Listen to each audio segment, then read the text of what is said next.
പരസ്പരം ദീർഘകാലമായിട്ടുള്ള അനുഭവങ്ങൾ പങ്കിടലും പഴയ ഓർമ്മകൾ പുതുക്കലും ഒക്കെയാണ്. പല വിദ്യാലയങ്ങളിലും ഇങ്ങനത്തെ പരിപാടികൾ നടത്തുന്നുണ്ട്. ഞാൻ പഠിച്ച വിദ്യാലയത്തിൽ കുന്നമംഗലം ഹൈസ്കൂളിൽ ഞാനും ഇത് നടത്തിയിരുന്നു. ഞങ്ങളുടെ ബാച്ച് ഒത്തുകൂടിയിരുന്നു, അന്നത്തെ അധ്യാപകരൊക്കെ വിളിച്ചു വരുത്തിക്കൊണ്ട്. ഇതിന് വലിയ സാങ്കത്യമുണ്ട്, വലിയ പ്രാധാന്യമുണ്ട് എന്ന് വിശ്വസിക്കുന്ന ആളാണ് ഞാൻ. എന്തുകൊണ്ടെന്ന് വെച്ചാൽ നമ്മൾ മത്സര ഓട്ടത്തിലും സ്ട്രെസ്സിലുമാണ് ജീവിതം. എല്ലാവരും വീട്ടമ്മയാണെങ്കിലും സ്ട്രെസ്സാണ്. സ്കൂളിൽ പോയ കുട്ടികൾ തിരിച്ചെത്തുന്നവരെ സ്ട്രെസ്സാണ്, തിരിച്ചെത്തിയാലും സ്ട്രെസ്സാണ്,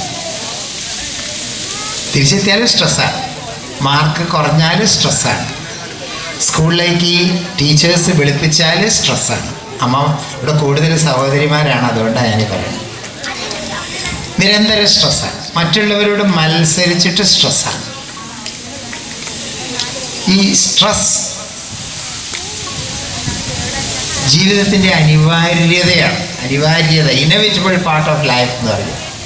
ഒഴിവാക്കാൻ പറ്റാത്ത മരണം, ജനന മരണം പോലെ ഒഴിവാക്കാൻ പറ്റാത്ത ഒരവസ്ഥയാണ് സ്ട്രെസ്സ്. പക്ഷേ സ്ട്രെസ്സ് ഉണ്ടാകുന്നതിന് കുഴപ്പമില്ല.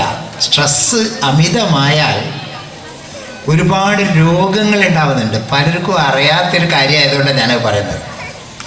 സ്ട്രെസ്സ് കൂടുമ്പോൾ ശരീരത്തിൽ സ്ട്രെസ് ഹോർമോൺസ് ഉണ്ടാവും. ശരീരത്തിൽ നമ്മുടെ പിറ്റ്യൂട്ടറി എന്ന് പറഞ്ഞ ഗ്രന്ഥിയുണ്ട് തലയിലുള്ള, അതിൻ്റെ പ്രവർത്തനം. അരക്കെട്ടിൽ അഡ്രിനൽ ഗ്ലാൻഡ് എന്നുള്ളൊരു ഗ്രന്ഥിയുണ്ട്, അതിൻ്റെ പ്രവർത്തനം. ഈ ഗ്രന്ഥികളൊക്കെ പുറപ്പെടുവിക്കുന്ന സെക്രീറ്റ് ചെയ്യുന്ന ഹോർമോണുകൾ രക്തത്തിൽ കലർന്നിട്ട് രക്തത്തിലുണ്ടാകുന്ന ഇംബാലൻസ്, അസന്തുലിതാവസ്ഥ, ഈ ACTH ഹോർമോൺ എന്ന് പറഞ്ഞൊരു ഹോർമോൺ ഉണ്ട്. അഡ്രിനോ കോർട്ടിക്കോ ട്രോപ്പിക് ഹോർമോൺ എന്നാണ് അതിൻ്റെ പേര്. അഡ്രിനാലിൻ എന്ന് പറഞ്ഞാൽ ഞാൻ പറഞ്ഞില്ല, അരക്കെട്ടിലുള്ള ഗ്രന്ഥിയാണ്. കിഡ്നിയുടെ മേലെ അണ്ടിപ്പരിപ്പിൻ്റെ ഷേപ്പിലുള്ളൊരു ഗ്രന്ഥിയാണ് അഡ്രിനാലിൻ. പിറ്റ്യൂട്ടറി എന്ന് പറഞ്ഞാൽ തലയിലുള്ള ഹോർമോണാണ്. പിറ്റ്യൂട്ടറി അത് ഗ്രന്ഥിയാണ്, മാസ്റ്റർ ഗ്ലാൻഡ്. അതിൻ്റെ ഹോർമോണിൻ്റെ പേരാണ് കോർട്ടിസോൾ. ഇത് രണ്ടും കൂടി അങ്ങോട്ട് കൂടി കലരുമ്പോഴാണ് ACTH hormone, Adreno cortico tropic hormone ഉണ്ടാകും. ഈ ഹോർമോൺ രക്തത്തിൽ അമിതമായി പോയാൽ ഹൈഡ്രോക്ലോറിക് ആസിഡ് ഉണ്ടാവും രക്തത്തിൽ. ആസിഡ് എന്ന് പറഞ്ഞാൽ മേലായാൽ പൊള്ളുന്ന സാധനമാണ്. മേലായാൽ പൊള്ളുന്ന മാത്രമല്ല, കുപ്പായത്തിലായാൽ കുപ്പായ ഓട്ടയായി പോകും, സ്വർണത്തിൻ്റെ മേലായാൽ സ്വർണം കരിക്കട്ടയായി പോകും. ആർക്കെങ്കിലും സംശയം ഉണ്ടെങ്കിൽ ഇവിടുത്തെ ലാബിൽ നിന്ന് ലേശം ഹൈഡ്രോക്ലോറിക് ആസിഡോ സൾഫ്യൂറിക് ആസിഡോ വാങ്ങിയിട്ട് നിങ്ങളുടെ മോതിരം അതിൻ്റെ അകത്തൊന്ന് ഇട്ട് നോക്കും. എന്നെ പിന്നെ കുറ്റം പറയരുതെന്ന് മാത്രം. ആ സാധനം രക്തത്തിലുണ്ടാവുകയാണ്. ഇത് രക്തത്തിലുണ്ടാകുമ്പം ചിലർക്കത് പെപ്റ്റിക് അൾസറായിട്ട്, കുടലിൽ പുണ്ണായിട്ട് പെപ്റ്റിക് അൾസറായിട്ട് വരികയാണ്. ചിലർക്കത് ഇവിടെ ടോക്സിക് ആയിട്ട് മൈഗ്രെയിൻ എന്നുള്ള ചെന്നിക്കുത്ത് എന്ന് മലയാളത്തിൽ പറയും, ആ ചെന്നിക്കുത്തായിട്ട് മാറുകയാണ്. ചിലർക്കത് സന്ധിവേദനയായിട്ട് മാറുകയാണ്, സന്ധികളിൽ വേദന, റൂമാറ്റിക് പെയിൻ എന്ന് പറയും. ചിലർക്ക് ഡയറിയ വരികയാണ്. ഡയറിയ എന്ന് പറഞ്ഞാൽ വയറിളക്കം. ചിലർക്ക് IBS കംപ്ലൈൻറ്റ് ഉണ്ട്, ഇറിറ്റബിൾ ബവൽ സിൻഡ്രോം എന്ന് പറയും.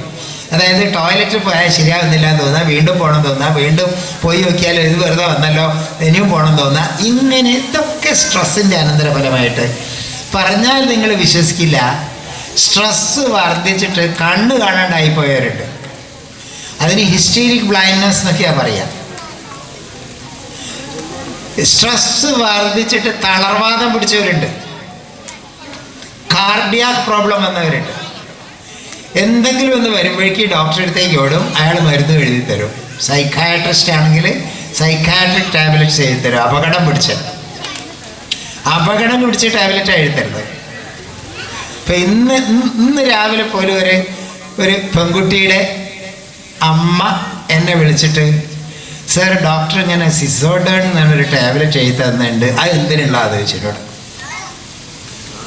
ഞാൻ പറഞ്ഞത് മാനസിക രോഗത്തിനുള്ളതാണ്. ആർക്കാ? അല്ല സാർ, എൻ്റെ മോക്ക് അത് എഴുതി കൊടുത്തിട്ടുണ്ട്, കഴിക്കണമെന്ന് വെച്ചു. ഞാൻ പറഞ്ഞു, മോക്ക് എന്താ കുഴപ്പം?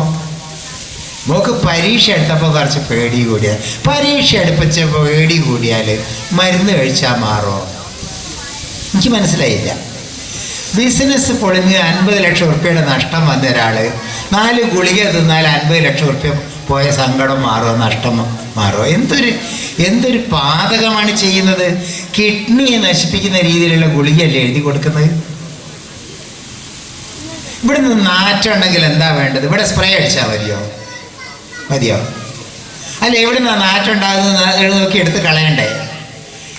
ഇങ്ങനെയുള്ള ചികിത്സകൾ ചെയ്തിട്ട് ഒബീസിറ്റി വരിക, ചില കുട്ടികൾ തടി കൂടുക, ചില ആളുകൾക്കൊക്കെ ഭയങ്കര പ്രശ്നം. കണ്ണിൻ്റെ ദൃഷ്ടിയുടെ ഈ വെള്ള കളറിന് പകരം അതിൽ നീല കലരുക. മുഖത്തേക്ക് നോക്കുമ്പോൾ ഞങ്ങൾക്ക് മനസ്സിലാവും മരുന്ന് കഴിച്ച് ഏതാണ്ട് ശരിയായ രൂപമാണ്. ഇങ്ങനെയുള്ള മരുന്നുകളൊക്കെ കഴിച്ചിട്ട് നമ്മൾ രക്ഷ നേടുക ചെയ്യുന്നത്. വിവരമില്ലാതെ, അറിവില്ല. ഇത് കാരണം ഈ രോഗം എന്തുകൊണ്ട് വന്നു എന്ന് ഡയഗ്നോസ് ചെയ്താലേ രോഗത്തിന് ചികിത്സയാവും. സ്ട്രെസ് റിലേറ്റഡ്, ഞാൻ അതിശയോക്തി പറയല്ല പ്രിയപ്പെട്ടവരെ. നിങ്ങൾക്കറിയാലോ, കോഴിക്കോട് മെഡിക്കൽ കോളേജിൽ ഇംഹാൻസ് എന്നൊരു സ്ഥാപനമുണ്ട്. Institute of mental health and neurosciences എന്നാണ് അതിൻ്റെ പേര്. ഡോക്ടർ കൃഷ്ണകുമാറാണ് അതിൻ്റെ ഹെഡ്, അതിൻ്റെ ഡയറക്ടർ ഡോക്ടർ കെ കൃഷ്ണകുമാർ എന്ന് പറയും. അദ്ദേഹം ദൈവത്തെ പോലെ ഒരു മനുഷ്യനാണ്, നല്ലൊരു മനുഷ്യനാണ്. എനിക്ക് നേരിട്ട് പരിചയമുണ്ടാവും, വേണ്ട പറയാം. അദ്ദേഹം ചെസ്റ്റ് ഹോസ്പിറ്റലിൻ്റെ ബാക്കിൽ കോഴിക്കോട് മെഡിക്കൽ കാരന്തൂരിൽ പോവുകയാണെങ്കിൽ ആ കയറ്റം കയറുമ്പോൾ അടുത്തോട്ട് പോകണം. അവിടെയാണ് ഈ IMHANS institute of mental health and neuro science. Doctor Krishnakumar ഈയിടെ കോഴിക്കോട് മെഡിക്കൽ കോളേജിൽ അഡ്മിറ്റ് ചെയ്ത വിവിധ രോഗികളിൽ ഒരു സാമ്പിൾ സ്റ്റഡി നടത്തിയപ്പോൾ 67% ആൾക്കാരും രോഗികളും സൈക്കോസൊമാറ്റിക് ഡിസീസ് ഉള്ളവരാണെന്നാണ് പറഞ്ഞത്. മനോജന്യ രോഗങ്ങളുള്ളവർ, മാനസിക സമ്മർദ്ദം കൊണ്ട് രോഗികളായി തീർന്നവർ. ഇത് വലിയൊരു അപകടം പിടിച്ച കേസാണ്. ഞാൻ കുറേ കാലം സഹകരണ ഹോസ്പിറ്റലിൽ ജോലി ചെയ്തിരുന്നു, കോഴിക്കോട് സഹകരണ ഹോസ്പിറ്റലിൽ. അപ്പോൾ ഞങ്ങൾ അവിടെ പരസ്പരം ഡോക്ടർമാർ പരസ്പരം കാണില്ല, ഓരോരുത്തർ ഓരോ റൂമിൽ കയറും, അവർ രോഗികളെ കണ്ട് ഇങ്ങനെ പരസ്പരം കാണാനൊരവസരം ഉണ്ടാക്കി. മെറീന ഹോട്ടലിൽ വെച്ചിട്ട് ഡോക്ടേഴ്സ് ഗെറ്റ് ടുഗദർ കൂടിയിട്ടോ. അങ്ങനെ എല്ലാവരും കൂടി ഡോക്ടർമാരെല്ലാം കൂടി അങ്ങനോട്ട് പരിചയപ്പെടുന്ന കൂട്ടത്തിൽ വേദിയിൽ കയറി ഇതുപോലെ ഓരോരുത്തർ പരിചയപ്പെടുത്തുക.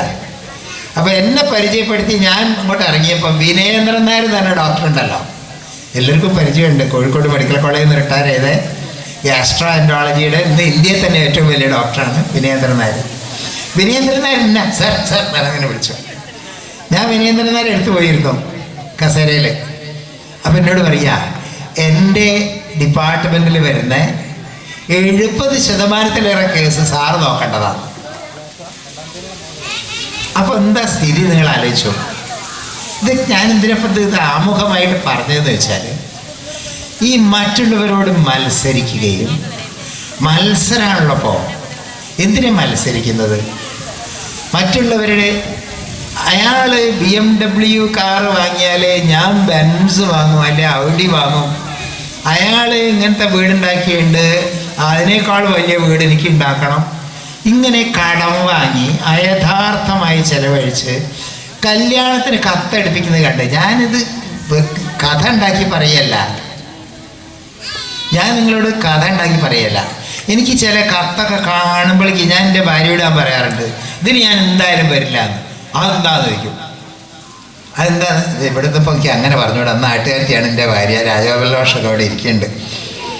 അത് ഈയിടെ ഒരു ഹൗസ് വാമിങ്ങിൻ്റെ കത്ത് കിട്ടിയിട്ടോ. എനിക്ക് 5 പേജ് എങ്ങാനുണ്ട്. ആദ്യത്തെ പേജിൽ പിന്നത്തെ പേജിൽ ഇൻവിറ്റേഷൻ, പിന്നത്തെ പേജിൽ മുഹൂർത്തം, പിന്നത്തെ എല്ലാം കൂടി എനിക്കെല്ലാം കൂടി ഒരു 40 ഉറുപ്പ്യെങ്കിലും ആ കാർഡിന് വില ഉണ്ടാവും. 10 ഉറുപ്പ്യ കവറിൻ്റെ മുകളിലുണ്ടാവും നോക്കാം. 10 ഉറുപ്പ്യ കവറിന്.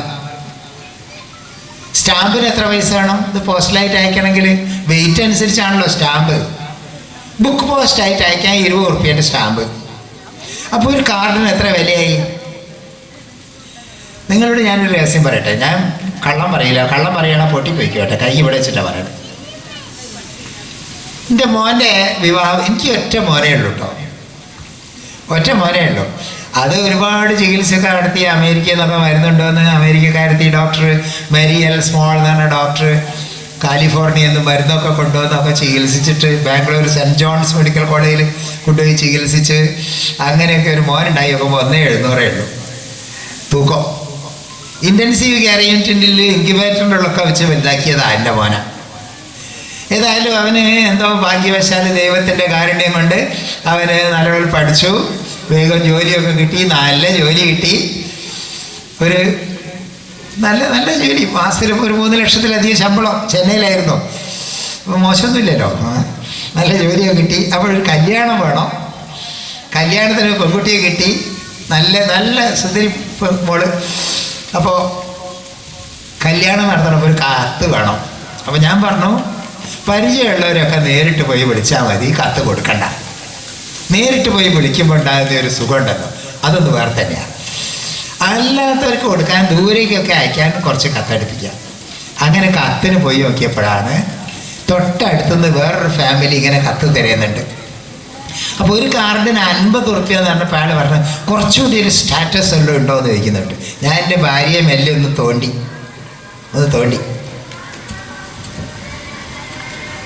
തൊട്ടടുത്ത് നിൽക്കുകയാണ്. പിന്നെ എൻ്റെ ഭാര്യ ആയതുകൊണ്ട് തോണ്ടുന്നതിന് പ്രശ്നമൊന്നുമില്ല. ഞാനിങ്ങനെ ആലോചിക്കുക, എൻ്റെ മോൻ്റെ കല്യാണത്തിന് ഞാനൊരു ഒറ്റ ഷീറ്റ് മാത്രമുള്ള ഒരു ചെറിയ സിംഗിൾ ഷീറ്റ് മാത്രമുള്ള ഒരു കാർഡിൽ കത്തടുപ്പിച്ചു. കല്യാണത്തിൻ്റെ പേരിലൊക്കെ നടക്കുന്ന ആർഭാടം കണ്ടാലുണ്ടല്ലോ കാർക്കിച്ച് തുപ്പാൻ തോന്നും. പട്ടിണി പാവങ്ങൾ. എൻ്റെ മോൻ്റെ കല്യാണത്തിൻ്റെ തലേന്ന് ഞാൻ വൃദ്ധസദനത്ത് പോയിട്ട്, കോഴിക്കോട് വെള്ളിമാടൊന്നിൽ വൃദ്ധസദനമുണ്ട്. അവിടെ ബുദ്ധിമാന്ദ്യമുള്ള കുട്ടികൾക്ക് വേറെ സ്ഥാപനമുണ്ട്.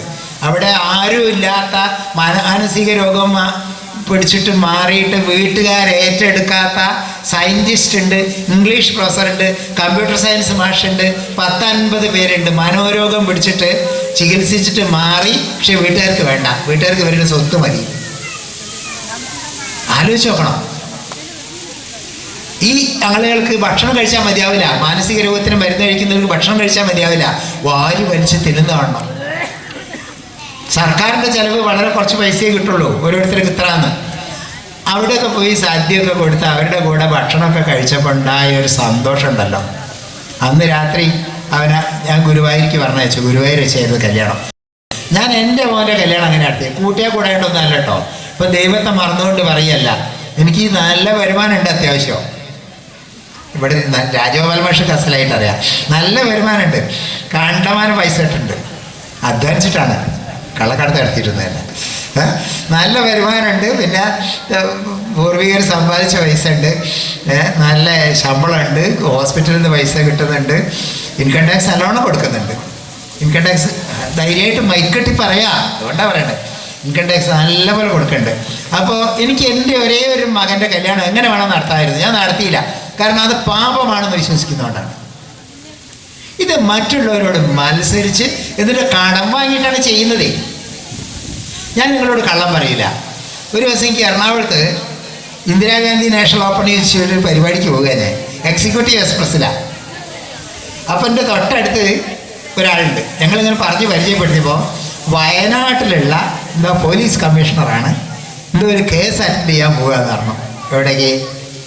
പിന്നെ എവിടെ? അന്ന് വയനാട്ടിൽ 3-4 ആത്മഹത്യ നടന്നിരുന്നു.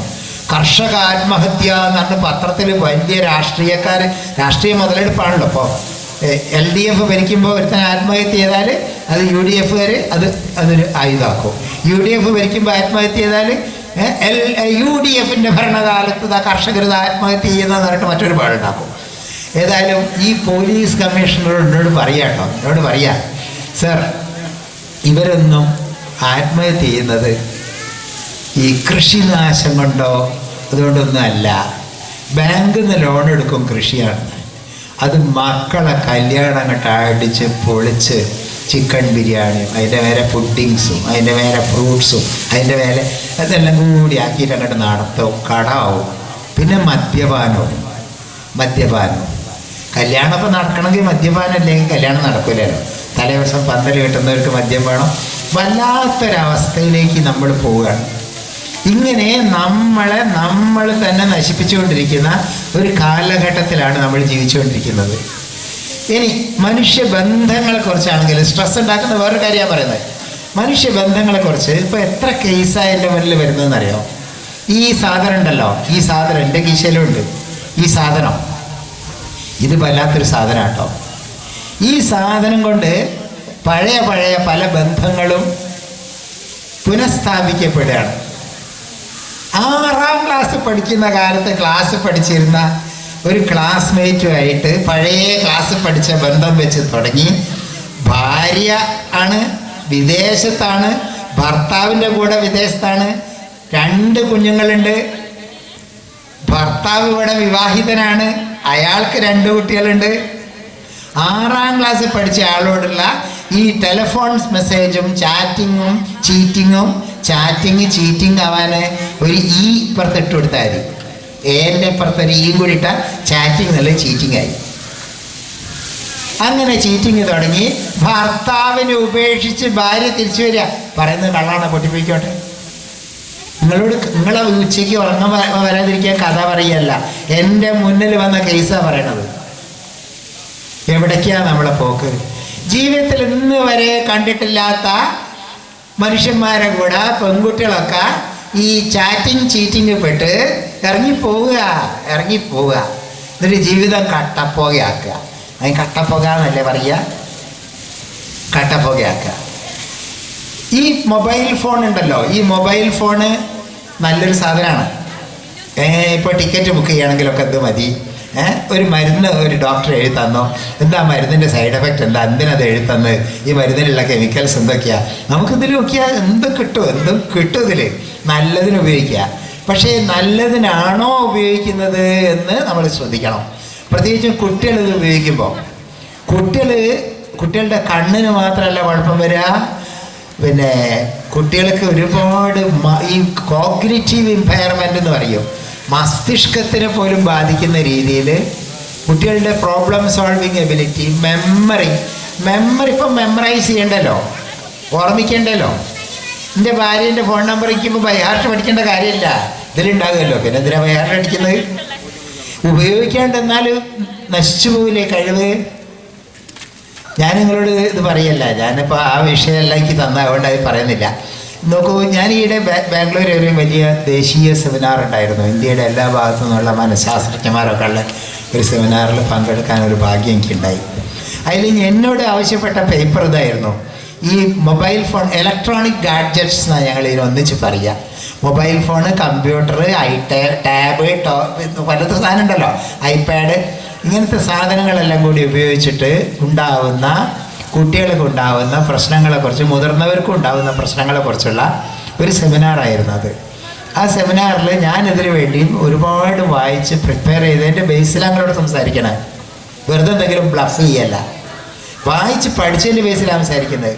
ഒരു നോട്ടീസ് വായിക്കാൻ ഇപ്പോൾ ക്ഷമ ആർക്കും ഇല്ല.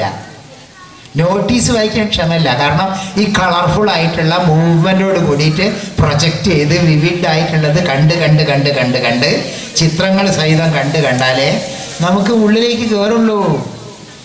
ഒരു നോട്ടീസ് വായിക്കാനുള്ള ക്ഷമ പോലും ഇല്ല. കോംപ്രിഹെൻഷൻ എബിലിറ്റിയെ ബാധിക്കുകയാണ്, കുട്ടികളുടെ മെമ്മറിയെ ബാധിക്കുകയാണ്. ഈ ബുദ്ധി ഉപയോഗിച്ച് പ്രോബ്ലം സോൾവിങ് എബിലിറ്റി എന്ന് പറയും, പ്രശ്നം പരിഹരിക്കാനും നിർദ്ധാരണം ചെയ്യാനുള്ള കഴിവ് കുറഞ്ഞു പോവുക. എന്തിനാ പ്രോബ്ലം സോൾവ് ചെയ്യുന്നത്? ഇതിൽ ഞെക്കിയാൽ പോരെ. പണ്ട് കാരണവന്മാരൊക്കെ വെറ്റിലയിലായിരുന്നു ഇങ്ങനെ മാന്തൽ, വെറ്റിലയിൽ ചുണ്ണാമ്പ് ഇങ്ങനെ തേക്കലായിരുന്നു. ഇപ്പോൾ ചെറുപ്പക്കാരൊക്കെ ഇതെടുത്തിട്ട് ചുണ്ണാമ്പ് തേക്കുന്ന പരിപാടി ഇങ്ങനെ കാണാം. അപ്പോൾ എന്ത് സംഭവിക്കുന്നു എന്നറിയോ? ഇതുകൊണ്ട് ഒരുപാട് ഇതൊക്കെ സഹിക്കാം നമുക്ക്. ഇതിൽ ചെറിയ കുട്ടികൾ പ്രത്യേകിച്ച് ഇതിൽ കാണുന്നത് എന്താണ്? നിറയെ വയലൻസാണ് കാണുന്നത്. ഗെയിം കളിക്കുകയാണെങ്കിൽ എന്താ ഗെയിം കാണുന്നത്? വെടിവെച്ച് ഇങ്ങനെ കൊല്ലുക. ഏറ്റവും വെടിവെച്ച് കൂടുതൽ കൊല്ലുന്നവനാണ് വിജയി. കാർ ഓടിക്കുകയാണെങ്കിൽ കാർ റേസ്, കുട്ടികൾ ഗെയിം കാണുന്ന കാർ റേസിൽ മറ്റവൻ്റെ കാറിനെ ഇടിച്ച് തെറിപ്പിച്ചിട്ട് സ്വന്തം കാറ് മുന്നിൽ കൊണ്ടുവന്നവനാണ് വിജയി. അതാണ് അവർ റോഡ് മേൽ കാണിക്കുന്നത്.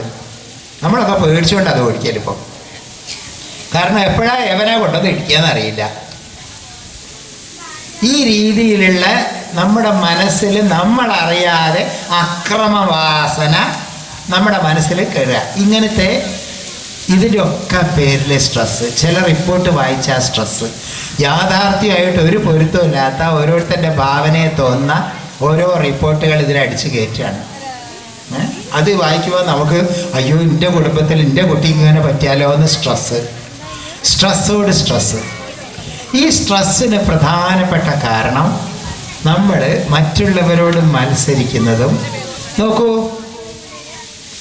ഗുരുവായൂർ ആനയോട്ട മത്സരം നടക്കാറുണ്ട്, പ്രത്യേകിച്ച് ഏകാദശിയോടനുബന്ധിച്ച്.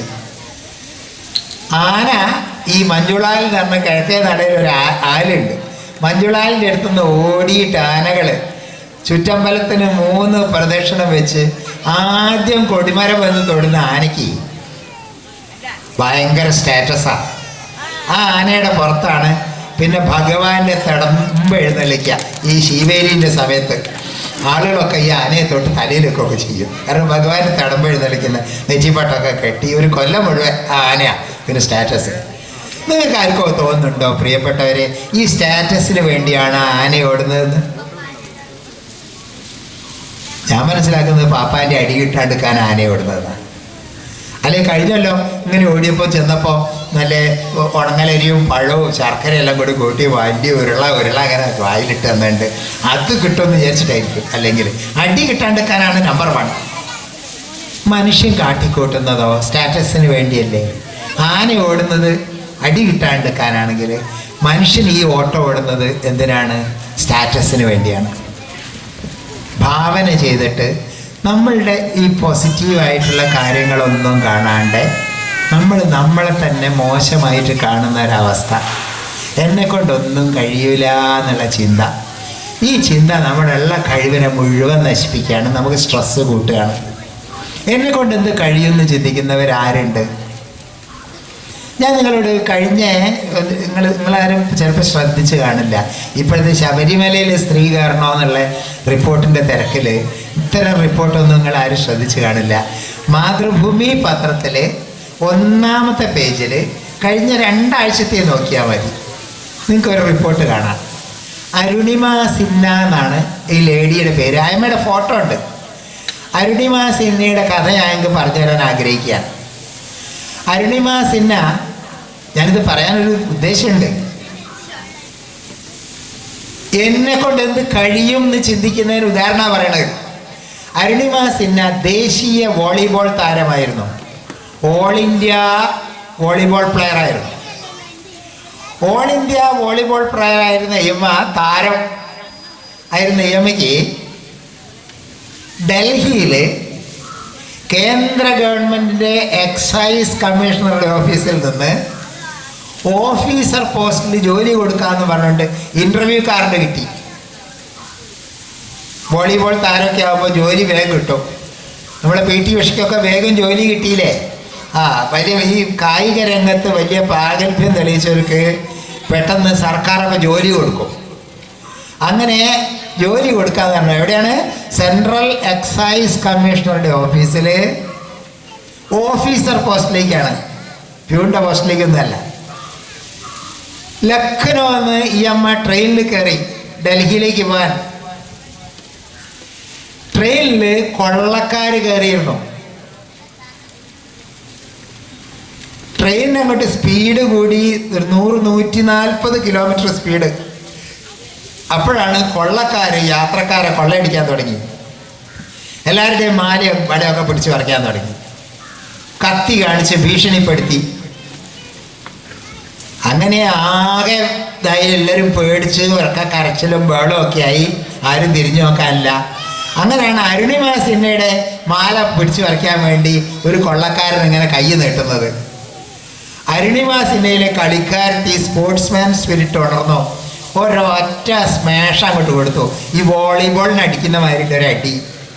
അയാൾ തലയടിച്ച് സീറ്റുമേ തലയടിച്ച് വീണ് ബച്ചാവോന്ന് ഉറക്കം നിലവിളിച്ചു, രക്ഷിക്കൂന്ന്.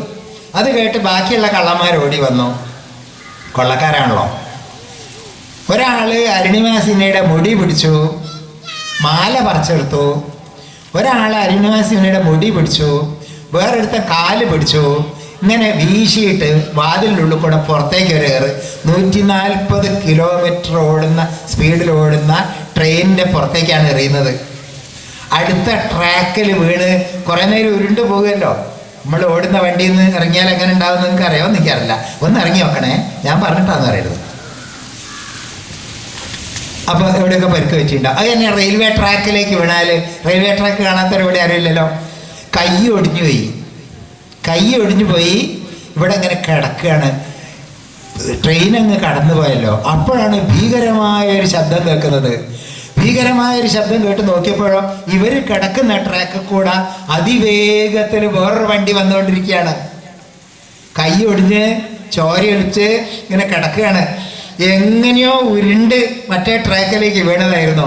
അപ്പോഴേക്ക് കാലിൻ്റെ മുകളിൽ കൂടെ വണ്ടി അങ്ങ് കയറിപ്പോയി.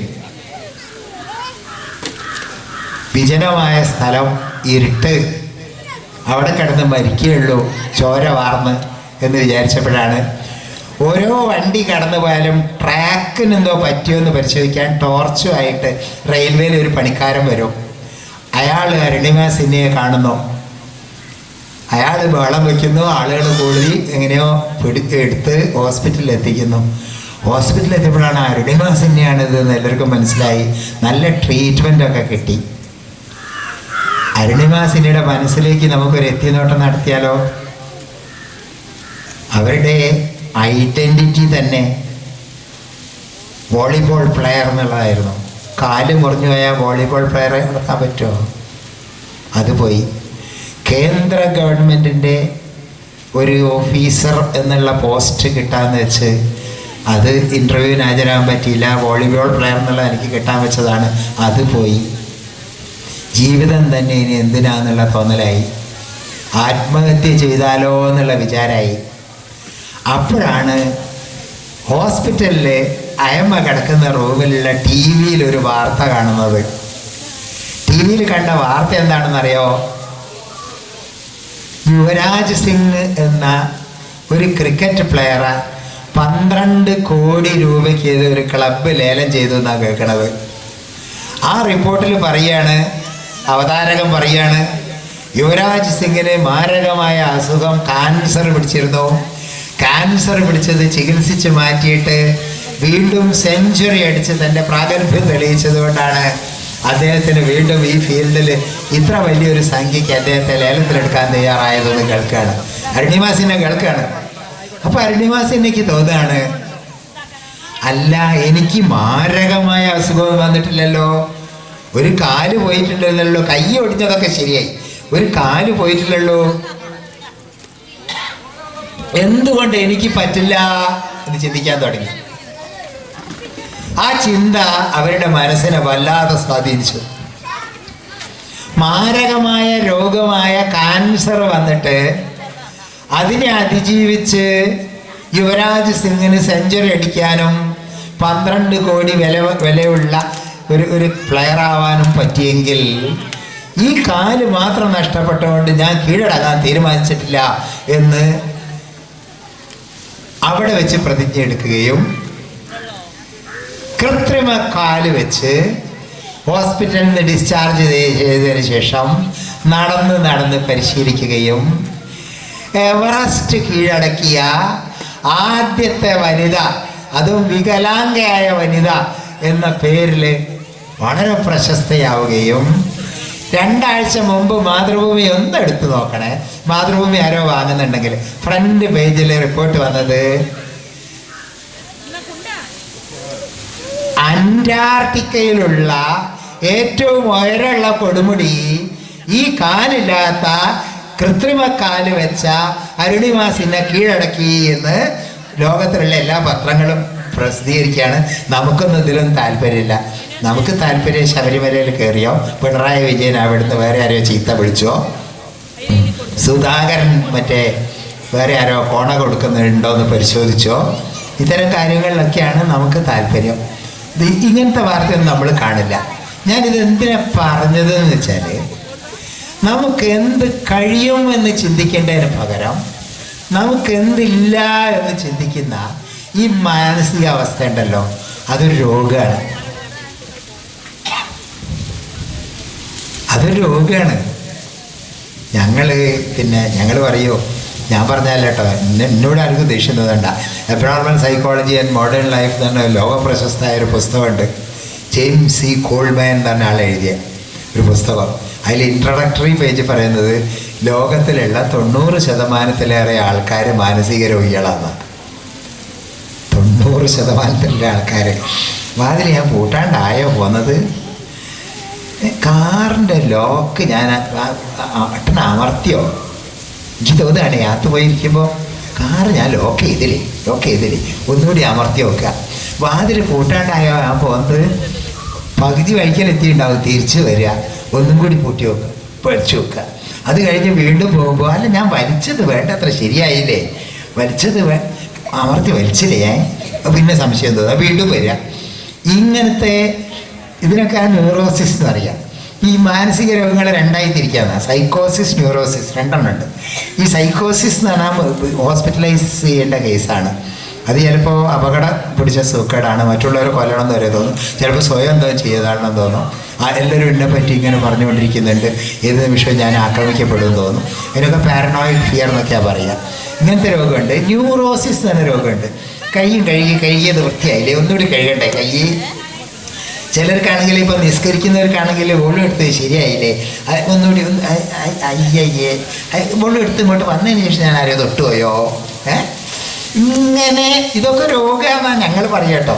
ഈ ഒസുവാസ് എന്ന് അറബിക്ക് പറയൂ, ഒബ്സസീവ് കമ്പൾസീവ് ഡിസോർഡർ എന്ന് ഞങ്ങൾ പറയൂ, OCD എന്ന്. ചിലർക്ക് എന്താണെന്നറിയോ, ചിലർക്കൊക്കെ ഇങ്ങനത്തെ അസുഖം കേട്ടാൽ നമ്മൾ വിശ്വസിക്കില്ല. നമ്മളെ കോഴിക്കോട്ട് CH മുഹമ്മദ് പോയ ഫ്ലൈ ഓവർ ഉണ്ടല്ലോ, മനസ്സിലായോ?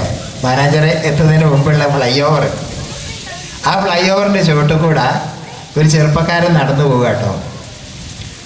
മഴ പെയ്ത് ഒരു അധിക സമയമായിട്ടില്ല, മഴ പെയ്ത് ചോർന്ന് അധിക സമയമായില്ല. അയാൾ ബീച്ച് ഭാഗത്തേക്ക് പോകുക.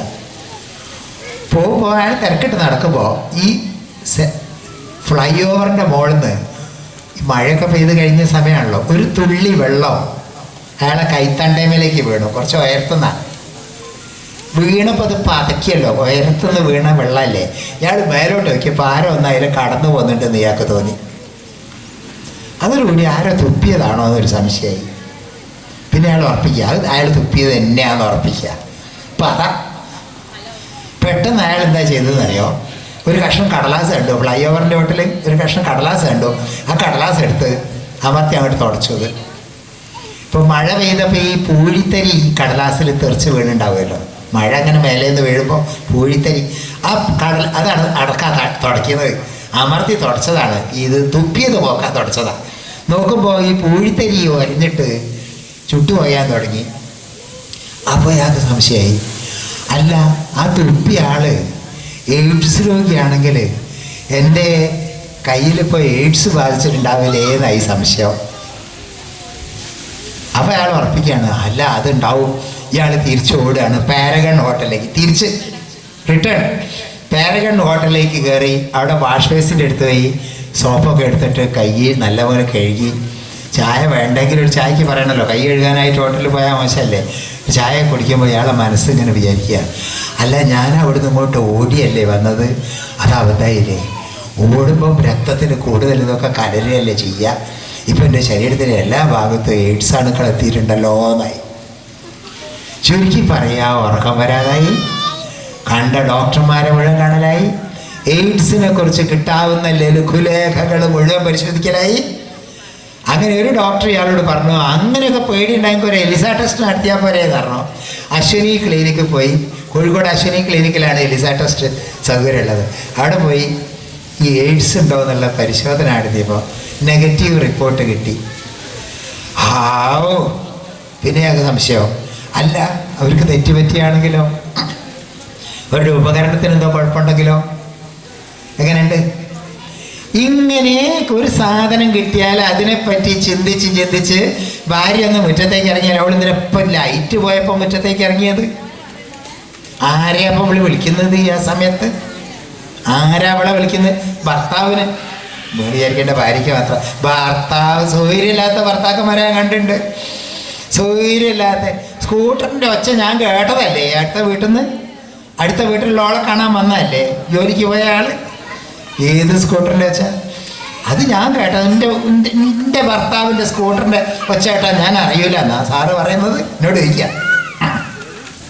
ഈ രീതിയിൽ ഇതൊക്കെ രോഗം കേട്ടോ, ഇതൊക്കെ ഈ ഒബ്സസീവ് കമ്പൾസീവ് ന്യൂറോസിസ് ഇങ്ങനത്തെ രോഗങ്ങൾ. എനിക്ക് പറ്റില്ലേ എന്നുള്ള രോഗം, അങ്ങനെയാണോ എന്നുള്ള രോഗം, എനിക്ക് വൃത്തിയായില്ലേ എന്നുള്ള രോഗം, 2 ടാങ്ക് നിറയെയുള്ള വെള്ളം മുഴുവൻ ഉപയോഗിച്ച് കുളിച്ചിട്ടും വൃത്തിയായില്ല എന്നുള്ള തോന്നലുള്ള ആളുകൾ, ഇങ്ങനെ നിരന്തരം മനസ്സിൻ്റെ സ്വാസ്ഥ്യം നഷ്ടപ്പെട്ടുകൊണ്ട് ജീവിക്കുന്ന ആളുകൾക്ക് സ്ട്രെസ്സ് വളരെ കൂടും.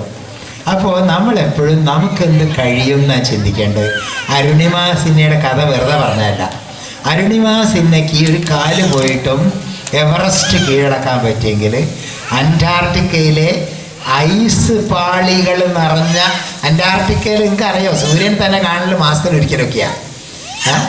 ഐസ് പാളികൾ നിറഞ്ഞ പർവ്വതം, ഏറ്റവും ഉയരം കൂടിയ പർവ്വതം കീഴടക്കാൻ പറ്റിയെങ്കിൽ സ്റ്റീഫൻ ഹോക്കിംഗ് എന്ന് പേരുള്ള തല നേരെ നിൽക്കാത്ത മനുഷ്യന്, ഇവിടെ കുഷൻ വെച്ചതാണ്, വീൽ ചെയറിലാണ്, ഇവിടെ കുഷൻ വെച്ചു, ഇവിടെ വേറൊരു കുഷൻ വെച്ചു, കുഷൻ എടുത്താൽ തല ഇങ്ങോട്ട് വിടൂ, കുഷൻ എടുത്താൽ തല ഇങ്ങോട്ട് വിടൂ.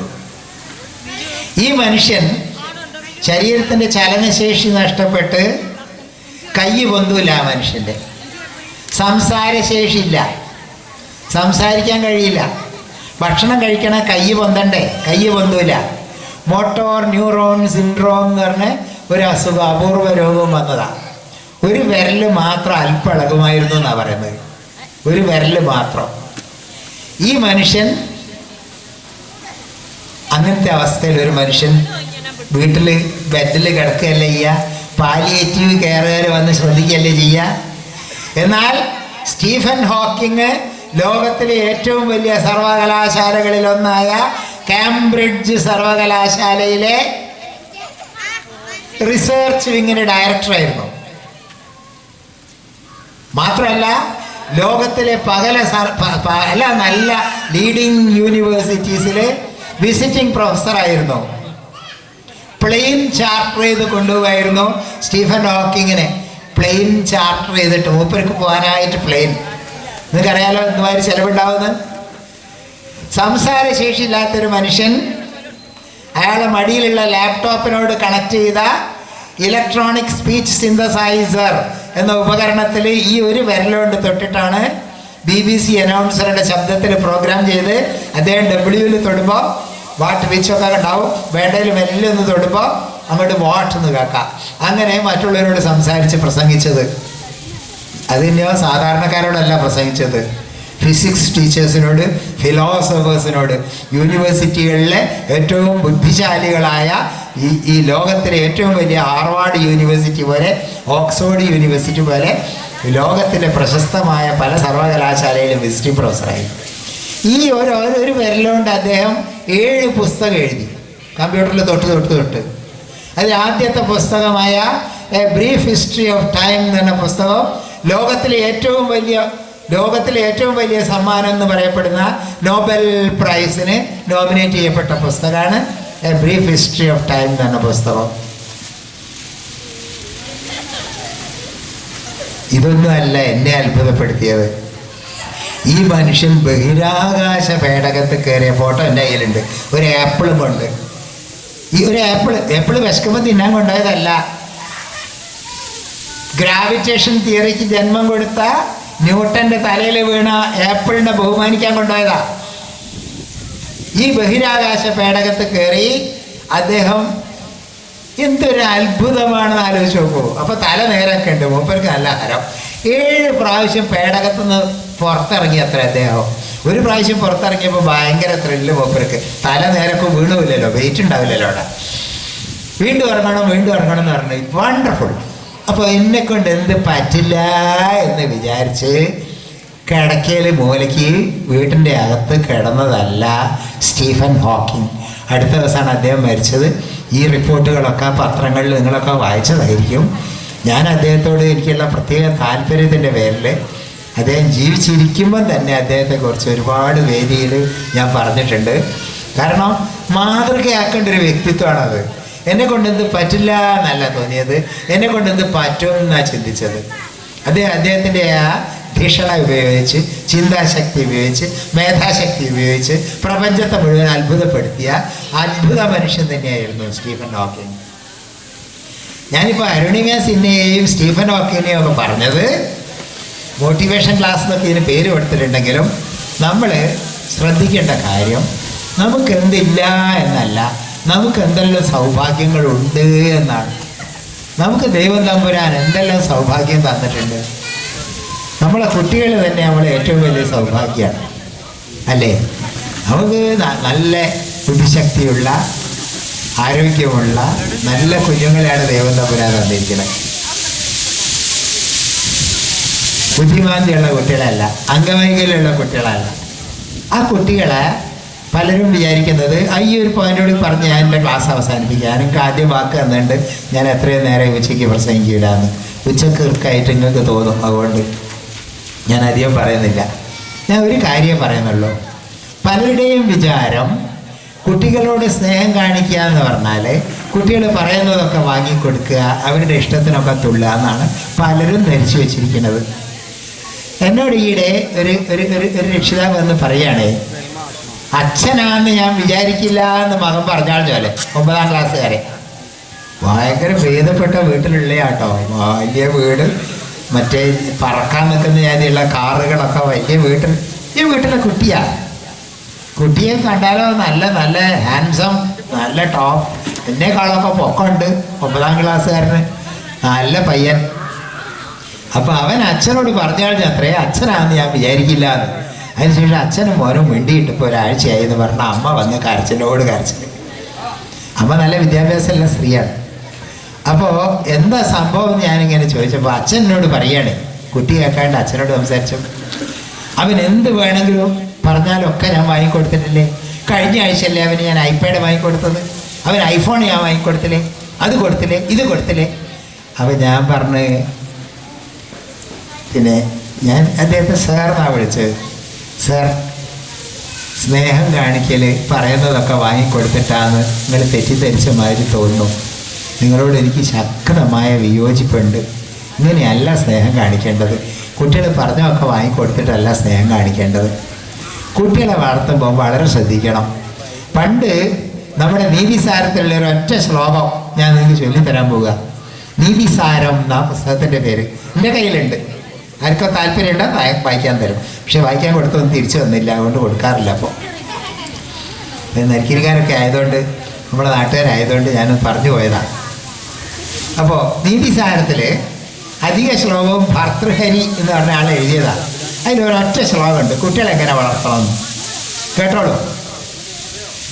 രാജവത് പഞ്ചവർഷാണി ദശവർഷാണി ദാസവത് പ്രാപ്തേതു ഷോഡശേ വർഷേ പുത്രം മിത്രവദാചരേത്. ചിലർക്കൊന്നും മനസ്സിലായില്ല എന്ന് എനിക്ക് തോന്നുന്നത്. രാജവത് പഞ്ചവർഷാണി, പഞ്ചവർഷം എന്ന് പറഞ്ഞാൽ 5 വയസ്സ്. 5 വയസ്സ് വരെ രാജാവിനോട് പെരുമാറും പോലെ പെരുമാറണം എന്നാണ് കുട്ടികളോട്. രാജാവിനോട് എങ്ങനെ പെരുമാറുക? നോ എന്ന് പറയോ രാജാവിനോട്? എന്നാ ഒന്ന് പറയട്ടെ. തിരുവായ്ക്ക് എതിർവായില്ലാണ്ട് പെരുമാറുക രാജാവിനോട്. അപ്പം 5 വയസ്സ് വരെ കുട്ടികൾ പൂമ്പാറ്റ പാറി നടക്കും പോലെ പാറി നടക്കണം, പൂ വിരിയും പോലെ വിരിയണം.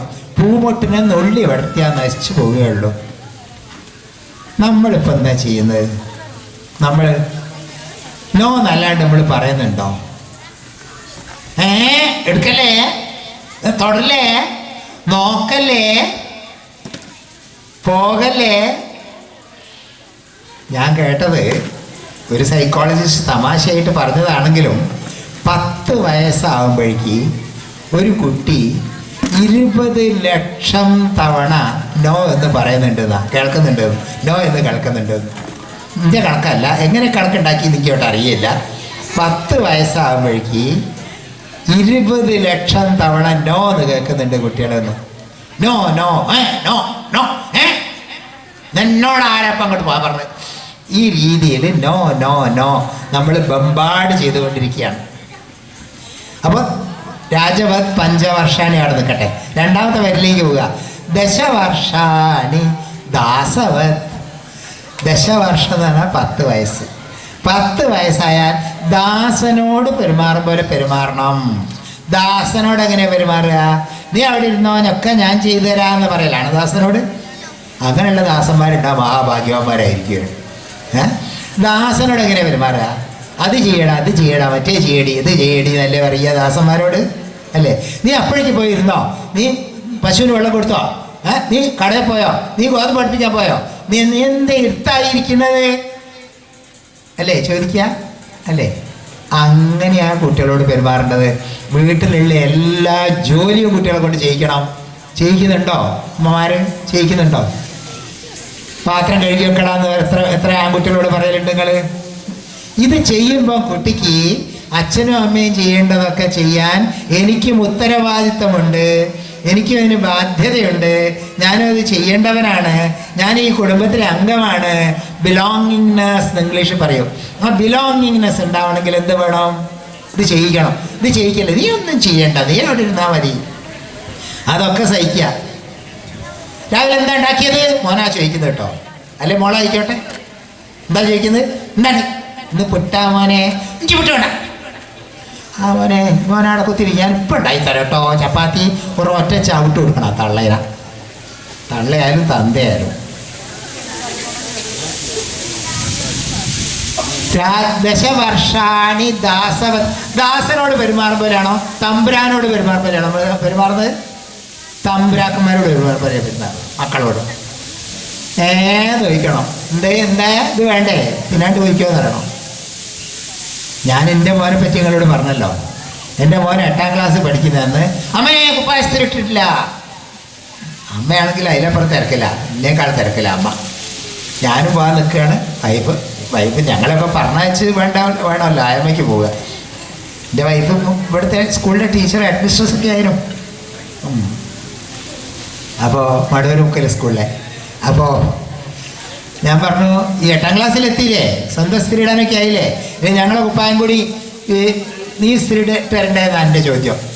അപ്പോൾ മോൻ്റെ മറുപടി അമ്മയോടാ, എന്നോടല്ല. അമ്മയെ ഞാൻ സ്ത്രീ ഇടാതെ കുപ്പായിട്ട് പോവുകേ. മറുപടി ഞാനാ പറയണത്. അങ്ങനെ പോവുക നല്ലത്, അമ്മ ഇപ്പോൾ സ്ത്രീ ഇട്ടിരുന്നില്ല എന്ന് പറഞ്ഞു. അങ്ങനെ സ്ത്രീ ഇടാണ്ട് പോയി. ഞാൻ വേഗം ഫാദർ ചാക്കോ ഇല്ലിപ്പറമ്പനെ വിളിച്ചു. ഇന്ന് സിൽവർ ഹിൽസ് സ്കൂളിൽ ഏതോ ഒരു കുട്ടി ഈ ഷർട്ട് ഇസ്തിരി ഇടാണ്ട് യൂണിഫോം ഇസ്തിരി ഇടാണ്ട് വന്നിട്ടുണ്ട്. ആരാന്ന് എനിക്ക് അറിയില്ല കേട്ടോ എന്നാണ് ഞാൻ പോണാന്ന് വെച്ചാൽ. ഫാദർക്ക് പെട്ടെന്ന് മനസ്സിലായി. ഫാദർ പോയി പൊക്കി. അതിനുശേഷം ഡെയിലി ഇസ്തിരി ഇടും. ഞങ്ങളേതും കൂടി ഇസ്തിരി ഇട്ട് തരാൻ തുടങ്ങി. നോക്കൂ, ചെയ്യിക്കണ്ടേ. എൻ്റെ മോനെ SLC കഴിഞ്ഞപ്പോൾ ഞാൻ എൻ്റെ മഹത്വം പറയാൻ കേട്ടോ. എൻ്റെ മോനെ SLC കഴിഞ്ഞപ്പോൾ ഞാൻ ചോദിച്ചു, ഇനിയിപ്പോൾ എന്താ പരിപാടി? അതോ അവൻ എന്താ വെച്ചാൽ +2 വേണ്ടേ, പോണോ? +2 പോകണം തന്നെ ഇവിടെ ഇരുന്നാൽ മതിയോ? ഞാനെന്താ വെച്ചാൽ ചെയ്യേണ്ടത്? ഏതൊക്കെ സ്കൂളിലാണ് പോകാൻ ആഗ്രഹിക്കുന്ന അവിടുന്നൊക്കെ ഫോം വാങ്ങിക്കൊണ്ടുക. അമ്മയോട് ബസ്സിന് വേണ്ടി വാങ്ങിക്കോ. അങ്ങനെ ഫോം വാങ്ങിക്കൊണ്ട് ഞാൻ വൈകുന്നേരം വന്നപ്പോൾ ഞാനൊന്ന് പറകൊള്ളില്ല. ഞാൻ വന്നപ്പോൾ ഫോമൊക്കെ മേശപ്പുറത്തിട്ട്. അല്ല, ഞാൻ ചോദിച്ചു, ഇതെന്തിനു കൊണ്ടുവച്ചത് അവിടെ? അല്ല, ഇത് പൂരിപ്പിക്കാൻ പഠിച്ചില്ലേടാ നീ? എനിക്ക് ലേശം ദേഷ്യമായി. ഇത് പൂരിപ്പിക്കാൻ പഠിച്ചില്ലേ? 10th standard പാസ്സായിട്ടൊരു form പൂരിപ്പിക്കാറുടെ പൂരിപ്പിച്ചു. എന്താ എനിക്ക് പൂരിപ്പിച്ചു കൊടുത്തൂടെ? ഞാനാ പൂരിപ്പിക്കേണ്ടത്? പ്രിയപ്പെട്ടവരെ, നിങ്ങളൊരു കാര്യം ഓർമ്മിക്കണം. നമ്മൾ മരിച്ചു പോയാലും ജീവിക്കേണ്ടവരാണ് നമ്മളെ മക്കൾ. അതിനുള്ള പരിശീലനം കൊടുക്കുന്നുണ്ട് നമ്മൾ. ഒക്കെ ഞാൻ ചെയ്തു തരാം പറഞ്ഞാൽ നമ്മൾ എന്ന് മരിച്ചാലും എപ്പോഴാണ് മരിക്കാന്ന് ഇപ്പം നമുക്ക് പറയാൻ പറ്റുമോ? അത് പറയാൻ പറ്റുന്നവരൊന്ന് കൈയ്യതിക്ക്. ഞാനിപ്പോൾ സംസാരിച്ചെടുക്കുമ്പോൾ ഇവിടെ മരിച്ചു വയ്ക്കൂടെ? ഞാൻ ഹൃദ്രോഗിയാണ്. ആ ഹൃദ്രോഗിയായ ഞാൻ അവിടെ കൈവച്ച് നിങ്ങളോട് സംസാരിച്ചത്. അതിൻ്റെ മേലെ കൈവച്ചിട്ട് റെഗുലറായിട്ട് ഇന്ന് രാവിലെ മരുന്ന് കഴിച്ചിട്ടുണ്ട് കേട്ടോ. കാഡ്മെറ്റ്, പ്രോലോമെറ്റ് ഒക്കെ കഴിക്കുന്നതാണ് ഞാൻ രാവിലെ. ഹൃദ്രോഗത്തിനുള്ള ഗുളിക. അപ്പോൾ ഞാൻ പറഞ്ഞത്, ചെയ്യിക്കേണ്ട സമയത്ത് ചെയ്യിക്കണം. ഈ അമേരിക്കക്കാരൻ സൈക്കോളജിസ്റ്റ് ഉണ്ട്, എറിക്സൺ എന്നറിയും. അതൊന്നും ഞാൻ ഇവിടെ പറയുന്നില്ല. എറിക്സൺ പറഞ്ഞത് ഇൻഡസ്ട്രി വേഴ്സസ് ഇൻഫീരിയോറിറ്റി എന്നാണ്. ഈ പ്രായത്തിൽ കുട്ടികളെ ഇൻഡസ്ട്രി എന്ന് പറഞ്ഞാൽ കഠിനാധ്വാനം ചെയ്യിക്കണമെന്ന്, ഇൻഡസ്ട്രിയസ് പേഴ്സൺ എന്ന് പറഞ്ഞാൽ അധ്വാനിയായ പേഴ്സൺ എന്നാണ്. അല്ലെങ്കിൽ ഇൻഫീരിയോറിറ്റി ഉണ്ടാവും. ഇൻഫീരിയോറിറ്റി അപകർഷത, എന്നെ കൊണ്ടൊന്നിനും കൊള്ളില്ല, ഞാനൊന്നും ചെയ്താൽ ശരിയാവില്ല, എന്നെ കൊണ്ടൊന്നും പറ്റില്ല എന്നുള്ള തോന്നലുണ്ടാവുന്ന കുട്ടികളെ കൊണ്ട് ചെയ്യണം. കടയിൽ പോയി സാധനം വാങ്ങിക്കണ്ട, റേഷൻ വാങ്ങിക്കണ്ടടാ, പാത്രം കഴുകി വെക്കടാ, നിലം തുടയ്ക്കടാ. ആൺകുട്ടിക്ക് നിലം തുടയ്ക്കാൻ പാടില്ല എന്ന് ഏത് പുസ്തകത്തിലാണുള്ളത്? ആൺകുട്ടികളെ കൊണ്ടും പെൺകുട്ടികളെ കൊണ്ടും എല്ലാ പണിയും ചെയ്യിക്കണം. ദശവർഷാണി ദാസവത്. ഇനി അടുത്തത് പ്രാപ്തേതു ഷോഡശേ വർഷേ എന്ന് പറഞ്ഞാൽ ഷോഡശം എന്ന് പറഞ്ഞാൽ 16 നാട്ടോ, ഷഡ് എന്ന് പറഞ്ഞാൽ 6, ദശം എന്ന് പറഞ്ഞാൽ 10. പ്രാപ്തേതു ഷോഡശ 16 വർഷം പ്രാപ്തിയായ പുത്രം മിത്രവതാചരേ, പുത്രനെ മിത്രമായിട്ട് ആചരിക്കണം, സുഹൃത്തായിട്ട് കണക്കാക്കണം. പുത്രനെയും പുത്രിയെയും സുഹൃത്തായിട്ട് കണക്കാക്കുക. അവരുടെ അഭിപ്രായമൊക്കെ ചോദിക്കുക, എന്താണ് നിൻ്റെ അഭിപ്രായം എന്ന് ചോദിക്കുക. അവരെടുത്ത് കാട്ടി പറഞ്ഞാൽ നോക്കുമ്പോൾ അതിൽ ഇന്ന ദോഷമുണ്ട്, അല്ലെ ഇങ്ങനെ ഇതുണ്ട്, അങ്ങനെ കാര്യങ്ങളൊക്കെ ഡിസ്കസ് ചെയ്തുകൊണ്ട് ചെയ്യുക. അവർക്ക് അംഗീകാരം കൊടുക്കുക, അവരുടെ അഭിപ്രായത്തിന് വില മതിക്കുന്നുണ്ട് എന്ന് തോന്നുക. അവരുടെ അഭിപ്രായത്തിന് വിരുദ്ധമായി പ്രവർത്തിക്കേണ്ടി വരികയാണെങ്കിൽ എന്തുകൊണ്ട് എന്ന് അവരെ ബോധ്യപ്പെടുത്തിക്കൊണ്ട് ചെയ്യുക. ഇങ്ങനെയുള്ള ഒരു സമീപനമാണ് നമ്മൾ വീട്ടിൽ. അങ്ങനെ ആയാലേ നല്ല ആത്മവിശ്വാസമുള്ള, തൻ്റെ ഇടമുള്ള, തൻ്റെ കഴിവുകളിൽ അഭിമാനമുള്ള, മറ്റുള്ളവരുടെ മാതിരിയാക്കാനും മത്സരിക്കാനൊന്നും പോകരുത്. ആരോടും മത്സരിക്കേണ്ട. നമ്മളിങ്ങോട്ട് വരുമ്പോൾ ഒന്നും കൊണ്ടുവന്നിട്ടില്ല, പോകുമ്പോൾ ഒന്നും കൊണ്ടുപോവുകയില്ല. വരുമ്പോൾ കൈ ഇങ്ങനെ മുറുക്കി പിടിച്ചു വരുന്നു. ഇസ് ദുനിയാ മേ ആനെ വാലെ ആത്തെ ഹേ സബ് മുട്ടി ബാന്ധേ, ഇസ് ദുനിയാ സേ ജാനെ വാലെ ജാത്തെ ഹേ സബ് ഹാത്ത് പസാരേ. ഞാൻ പറഞ്ഞതല്ല, ഒരു ഉറുദു കവിയുടേതാണ്. ഈ ഭൂമിയിലേക്ക് വരുന്നവരൊക്കെ മുട്ടി ബാന്ധേ, കൈ ഇങ്ങനെ മുറുക്കി പിടിച്ചാണ് വരുന്നത്. ചെറിയ ജനിക്കുന്ന ഉടനെയുള്ള കുഞ്ഞുങ്ങളെ കൈയൊക്കെ വെച്ചു കൊടുത്താൽ, വിരൽ വെച്ചു കൊടുത്താൽ അങ്ങനെ മുറുക്കി പിടിക്കും. എല്ലാവരും ഇങ്ങനെ പിടിച്ചുകൊണ്ട് വരുന്നത്. ബാലാമണിയമ്മ എന്ന കവയിത്രി പറഞ്ഞത് അച്ഛൻ്റെ അമ്മേൻ്റെ സ്വർഗത്തിൻ്റെ താക്കോലും കൊണ്ടാണ് കുട്ടികൾ വരുന്നതെന്നാണ്, മുറുക്കി പിടിച്ചുകൊണ്ട്. ഈ ദുനിയാസേ ജാനേ വാലേ, ഇവിടുന്ന് വാപ്പസ് ജാനായനാ, ജറൂർ, തിരിച്ചു പോകണ്ടേ? എല്ലാവരും പോകും. ജാത്തേ ഹേ സബ്, എല്ലാവരും പോകുന്നത് എങ്ങനെയാ? ഹാത്ത് പസാരേ. ആരെങ്കിലും ഇങ്ങനെ മരിച്ചെടുക്കുന്നുണ്ടാവും? ഒന്ന് വാട്സപ്പ് എടുത്ത് എനിക്ക് അയച്ചു തരണേ. ആരെങ്കിലും ഇങ്ങനെ മരിച്ചെടുക്കുന്നുണ്ട്? അപ്പം പ്രിയപ്പെട്ടവരെ, നമ്മൾ ഇങ്ങോട്ട് ശൂന്യമായ കൈകളോട് വരികയും ശൂന്യമായ കൈകളോട് തിരിച്ചു പോകാൻ വേണ്ടവരാണ്. നമ്മുടെ ഭൂതകാലമൊന്നും നമ്മൾ തീരുമാനിച്ചതല്ല. നിങ്ങൾ ഏത് വീട്ടിൽ ജനിക്കണമെന്ന് നിങ്ങൾ തീരുമാനിച്ചതാണോ? ഹിന്ദുവായി ജനിക്കണോ, ഇസ്ലാമായി ജനിക്കണോ, ക്രിസ്തുവായി ജനിക്കണോ, ക്രൈസ്തവനായി ജനിക്കണോ നിങ്ങൾ തീരുമാനിച്ചതാണോ? ആണായി ജനിക്കണോ, പെണ്ണായി ജനിക്കണോ നിങ്ങൾ തീരുമാനിച്ചതാണോ? നിങ്ങളുടെ പേര് നിങ്ങൾ തീരുമാനിച്ചതാണോ? നിങ്ങളുടെ ഏത് വിദ്യാലയത്തിൽ പഠിക്കണം നിങ്ങളാണോ തീരുമാനിച്ചത്? നിങ്ങൾ എന്ത് പെണ്ണാക്കാ തീരുമാനിച്ചത്? നിങ്ങൾക്ക് എന്താ തീരുമാനിക്കാൻ കഴിയുക? നാളെ നിങ്ങളുടെ ജീവിതത്തിൽ എന്ത് സംഭവിക്കണം നിങ്ങൾ തീരുമാനിക്കാൻ പറ്റുമോ? അങ്ങനെ പറ്റുന്നവരുണ്ടാക്കിയൊന്ന് കാണണം. നമ്മൾ മരിച്ചാൽ നമ്മൾ എന്ത് ചെയ്യണം നമ്മളാ തീരുമാനിക്കുക. മരിച്ചാൽ പിന്നെ നമ്മൾ ബാലകൃഷ്ണൻ നമ്പ്യാരാ എപ്പോഴാണ് എടുക്കുക എന്നാരും ചോദിക്കുക, അല്ലെ ശവം എപ്പോഴാണ് എടുക്കുക എന്ന് ചോദിക്കുക. ശവം എപ്പോഴാണ് മറവ് ചെയ്യുന്നത്? അല്ലേ? ശവം എവിടെയാണ് വെക്കുന്നത്? ബാലകൃഷ്ണൻ നമ്പ്യാർ പോയി, അതോടുകൂടി ബാലകൃഷ്ണൻ നമ്പ്യാർ എന്ന വ്യക്തി അതോടുകൂടി പോയി, ശവമായി. പിന്നെ എവിടെ വെക്കണം ഞാനാ തീരുമാനിക്കുക?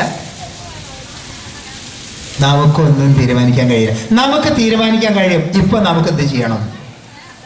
അത് തീരുമാനിക്കുന്നത് നമ്മുടെ പോസിറ്റീവ് തിങ്കിങ് ആണ്. നമ്മുടെ മത്സരരഹിതമായ, നമ്മളൊക്കെ തുല്യരാണെന്നുള്ളൊരു തോന്നൽ.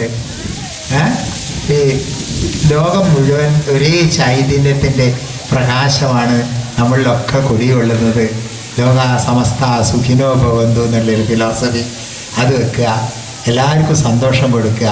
Give happiness, you will get happiness. The more you give, the more you can get. എല്ലാവർക്കും സ്നേഹം കൊടുക്കുക, ഹാപ്പിനെസ് കൊടുക്കുക. ഹാപ്പിനെസ് തിരിച്ചു കിട്ടും. കൂടുതൽ കൊടുത്താൽ കൂടുതൽ കിട്ടും. വേറെ ആരെയും നന്നാക്കാൻ നോക്കാണ്ടിരിക്കുക. ഇറ്റ് ഈസ് വെർച്വലി ഇമ്പോസിബിൾ എന്ന് ഞങ്ങൾ പഠിപ്പിക്കരുത്. You cannot change others, you can only change yourself. മറ്റുള്ളവരെ മാറ്റാൻ കഴിയില്ല, നമുക്ക് കഴിയില്ല. നമുക്ക് മാറ്റണോ? വേറെ ആരെയും സേവയില്ല, നമുക്കങ്ങ് മാറിക്കളഞ്ഞാൽ മതി. അപ്പോൾ നമുക്ക് മാറാനേ കഴിയുള്ളൂ, മറ്റുള്ളവർ മാറ്റാൻ കഴിയില്ല. ഇത് തിരിച്ചറിയാം. നമ്മളെപ്പോഴും പോസിറ്റീവായിട്ട് ചിന്തിക്കുക, പോസിറ്റീവ് തിങ്കിങ്. അതിനൊക്കെ പല എക്സസൈസും ഉണ്ട്. ഇങ്ങനത്തെ ഒരു ക്ലാസ്സിൽ അത് പറ്റില്ല. ഞാൻ പല വേദിയിലും അതൊക്കെ ചെയ്യിക്കാറുണ്ട്. അപ്പോൾ അതൊന്നും പറ്റിയൊരു വേദിയല്ല. ഞാൻ ഈ അവസരത്തിന് നന്ദി പറയുന്നു. കൂടുതൽ നീട്ടി പറയുന്നില്ല. നിങ്ങൾ ശ്രദ്ധിച്ച് കേട്ടിരുന്നതിൽ വളരെ സന്തോഷമുണ്ട്. ഈ ഉച്ച സമയത്തും ഞാൻ ശ്രദ്ധിച്ചു, ആരും കോട്ടുമായിട്ടിട്ടൊന്നുമില്ല. വളരെ സന്തോഷം. എല്ലാവർക്കും കൃതജ്ഞത, എല്ലാവർക്കും ശാന്തിയും സമാധാനവും ഒക്കെ ഉണ്ടാവട്ടെ എന്ന് പ്രാർത്ഥിച്ചുകൊണ്ട് എൻ്റെ വാക്കുകൾ ഉപസ്ഥിരിക്കുന്നു. നന്ദി, നമസ്കാരം.